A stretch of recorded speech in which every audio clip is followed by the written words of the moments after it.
jonnon dimmon dum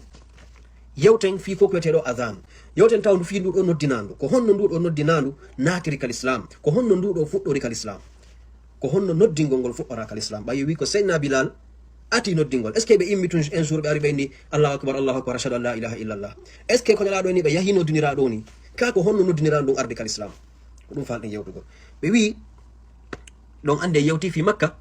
hari islam ala ton dole few be noddintano ton few jonnon baybe feri be iwi makka be ari madina nelaado addi e sahaba be mabbe ben sayyiduna bilal be tawa ardo be nelaado iwi makka ari madina jonnon baybe naati madina l'islam on hebi dole julire nden darnama joni waqutuji din farlama julugol e nder nyallangal be wi lerji ka jultino don hari namo kala andi ko lerombo julete parce que alon sa montre ala jonnon sahaba be gore be yahay golle wobbe ben be hawja be ara law joni innen siko 13h30 julete wobbe don inne 12h ma dum 11h harabe hewti fita be leetu parce que be anda ko le rombo julete wobbe kanyum inna yo habbo seeda habbo ha fe'ita argol be tawa salminama wobbe ben ara fewndo ka julete do ko ya hotto ara dum fami tawa joni no deranzude wobbe sa akiti business ji madin fi 2h de tan 3h tan ara sikka julete joni jododa habboda lertati lernay sa ari afaltaake yahugol a julal surtout ben sahaba ben sallallahu alaihi wasallam jonnon wobbe go sahaba be go indi nelaado en darata solution no hebiren andire jama on leer julugol ngol yoni harana yo ben arudo different time on senelaado makina no hawri sahaba be non joni jodi disondirgol ko honno gerdeten fi hondum fi en hebu ko humpitiren jama on leer julugol ngol yoni wobbe addi example be inni da ben cloche ko anduden ko tapete kon kale kolji jandi ko dum al yahuda ben utiliser no be wi yedda be dum enen kadi tappen si en tappi jama on julbe ben fu nana be anda dum do ko leer julugol julbe benni nelaado maki o dum do ko golle al yahud do kadi enen julbe ben en hebay do hakkil heben do issa e VIP ji go wi en di harma ka dina wi en dum do harma siko enen landano do dabbugol cloche ko anni den ko tappugol fiyo julbe ben julu e wi en dum no mari maslaha yen ettu dum don wadi ko nelaado maki o mi jokkata al yahuda ben e dum on andina ko harmi ka tappugol cloche on ka ko nelaado maki kambe be wadirta dum noddugol juulaybe be idan do naya ndaru tun pijidin inna si harma ndaru ko honto di iwri be wi awa joni dabben haladu wutten no chrétien be ben hari on say wuttiray nono dabben haladu wutten ara se wutti dun don haladu be anday leere julugol ngol hewti elaado maki dum don kadi mi tawtata sabu ko honnum ko yimbe golle annasara be wi awa joni wobbe go kanyum kan no wodi marbe dinaji gotel yimbe faris kambe ko yite be hubbata be ni jon dabbe yite daren ka uri tawtude nder madina har si leere julugol yoni e yahi hubben do yite jama on ya curki wingen siko jamma kadi be hayno yite ngen parce que fewno den nyande hari madina janda fota sare den hari janda fota be wi hara en hubbirayno yite ngen jama on anda leere julugol ngol yoni nelaado maki dum non kadi bay tun ko jungo wobbe go hare mi jettata ka rabbin dingol be yamodiri joni goddo addoy ton fere joni emminen goddo o jinda e nder makiti madina o jinda e nder galleji di madina si heddi ke 30 minutes do juule on tigi yalta wiya as-salatu jami'a si hewti ka juule si battike joni wadiren non nelaado maki dum don no mocci joni tay si leere julugol yoni wagutuji di jomino koy goddo yaltu jinda wiya as-salatu jami'a julde nde mobanama julde nde yoni julde nde yo mobane are juulen ko dum woni as-salatu jami'a tay ko ni noddinirte ko yonti yaw jinda be wi ha nyande go sahabajo goto no wi'eteno Abdullah ibn Zaid ibn Abd Rabbih be wi Abdullah ibn Zaid be ben ko be dido goddo gono ton no wi'a Abdullah ibn Zaid ibn Asim on don ko on no tawa e sifi be ko honno nelaado salligo rayno sabu on don ko on don sivayno nelaado bannana be ndiyan dan wonde juurana be no be salligo ton fo himo andi himo tawa e burbe sifagol ben ko honno nelaado salligo rayno wi'uden Abdullah ibn Zaid ibn Asim odo ona odo wonde yewtude na odo wonde yewde ka qissa noddinandu mo wonden on yewtugol fi ka qissa noddinandu ko Abdullah ibn Zaid ibn Abd Rabbih odo be wi o wali o hoydi jemmare e yewta woni qissa noddinandu dum ko honno dum aliri ka dinal islam bay hande ko wonde yewtude ko fi sayyidina Bilal ati be noddingol ben ka dinal islam nam be wi odo o wali o hoydi ndudo noddinandu o hoydi mo yiya gorko no jogi cloche o tappete kon ma dum halandu ko wuttete kon ka koydol makko nela onon maki no gollitirta dum don kono bayo hoydi o yi odo gorko o wi ene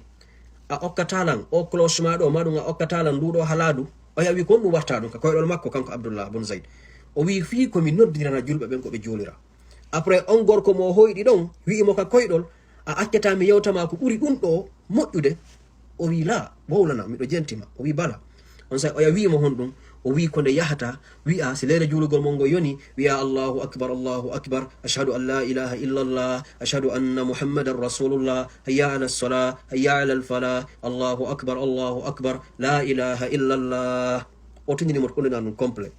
weeti bimbi kanko abdoullahi ibn zayd allahu on mandintinimo koyɗol ngol iɗon andi ko ɗo sallallahu alaihi wasallam maki koyɗi ɗin ko ɗi façon ɗiɗi sa hoyɗi ko moƴƴi haray ko ɓuri hewde kon ko immorde e wahyu immorde ka Allah ko Allah holluma sa hoyɗi ko boni ko ɓuri hewde kon ko sheytan nelaɗo maki noon sa hoyɗi koyɗol ko boni ko ɓurma moƴƴande ko ya fanko sa hoyɗi hiɗa felle a hoyɗi hiɗa maaya a hoyɗi siɗɗo ma no waɗi accident no maaya a hoyɗi ɓiɗɗo ma no yana kala ko hoƴirata ko bone ko taƴatama reedu nelaɗo ma ko ya fanko sa mari ka ɓernde ma Allah on dandete bone ngol koyɗol ɓuri hewde ko hara fillanaki hay e goto wota fillano hay ko hombo on ɓay tun ko koyɗol hulɓiningol hoyɗuɗa marangol hoorema nelaɗo maki tanke ngol fillaka tanke a jantanaki ngol goɗɗo ngol hayloto dowga ha ngol hoota ngol waɗatama e fosma ɗum ngol fuuya kono sa fillanike to yimɓe ɓen ɓuri hewde kon hay si heɓalima o ler ɗon ma kañum tigui si heɓalima kono siga ɗum ɗon heɓete ma heɓa ɓeygure maɗa nden ko ɗum waɗi haray ko yamodira kon ka dina ko koyɗi moƴƴi ɗin fillete koyɗi bonɗi taƴuɗi reeduɗin maran ɗin ɗon hoorema ko ɗum woni ko nelaɗo yamiren sallllahu alih w sallam nam oɗo o ari o wi'i nelaɗo mi hoyɗi hande koyɗol nelaɗo maki ko honɗum hoƴoɗa abdallah o wi mi foti o gissaniɓe tigi tigi o yewtuɗen ɗo kon no fottino e gorko on gorko on tindinimo ɗum ɗo nelaɗo maki ngol ɗo koyɗol ko koyɗol gonga wonni ɓe maki joni noon yahu tawa bilal ndaare ɗo ka nelaɗo sallllahu alih w sallam ko abdoullahi hoyɗi himo nana arabo himo andi ko hoyɗi kon nelaɗo mawɗo makude yahu noddinira no hoyɗirɗa noon kono ɓe maki yahu tawa bilal yahu tindina koyɗol ngol bilal kanko himo ɓurma hito towugo himo ɓurma hito labango himo ɓurma hito nanotongo yahu tindina bilal koyɗol maɗa ngol joni yo o noddin kanko subhanallah andi ɗo kadi nelaɗo suɓike bilal fiyonno ɓe suɓaki ɓe araboɓe fo senna bilal o waɗanoma neɗɗo ka leydi o yaɓama ka leydi hande noon allahu on no ɓantude fi senna bilal tawasi julɓe ɓen fo mo ɓodira e ara julugol ko senna bilal tawonta la première personne noddingol ngol on sayi oɗo abdoullahi ibnu zayd ibnu abdi rabbi o yahi o fillani hombo senna bilal koyɗol ngol o janni ɓe ngol yani noddinano ɗum joni ko ni noddinano ɗon ariri ka dina meɗen ɓay senna bilal hunjike ɓe yahi ɓe ƴawoy dow ɓe noddini ɓay ɓe noddini hito ngon senna umar nani ɗum ka suudu maɓɓe ɓe hawji heñade ɓe yalti ɓe dogi ɓe ari ka nelaɗo ɓe maki nelaɗo ko honɗum woni nande ni ko honɗum woni fi ɗum ɗo nelaɗo sifani senna umar ko abdoullahi ibn zayd yi koyɗol ngol ari fillanimi ngol nelaɗo maki ɗum umar maki wallahi nelaɗo wallahi mi yii hari jemma koyɗol ngol ɗo tigi tigi tigi tigi ko tongunolan argol fillano on ngol ko ha mi yalta ka suudu ko o noddini ɗo kon ko abdoullahi yii kon wallahi nelaɗo ari mi hoyɗi siga ngol ɗo tigi subhanallah nelaɗo maki alhamdulillahi koyɗol ngol ngol woni gongawol ko ni noddinano ɗum ardiri ka dina l'islam jonnon iwɗo o ka nelaɗo mako no ɓe yahu ɓe janna senna bilal ndu ɗo noddinandu senna bilal yahi jangi ndu noddini ha nelaɗo feƴƴini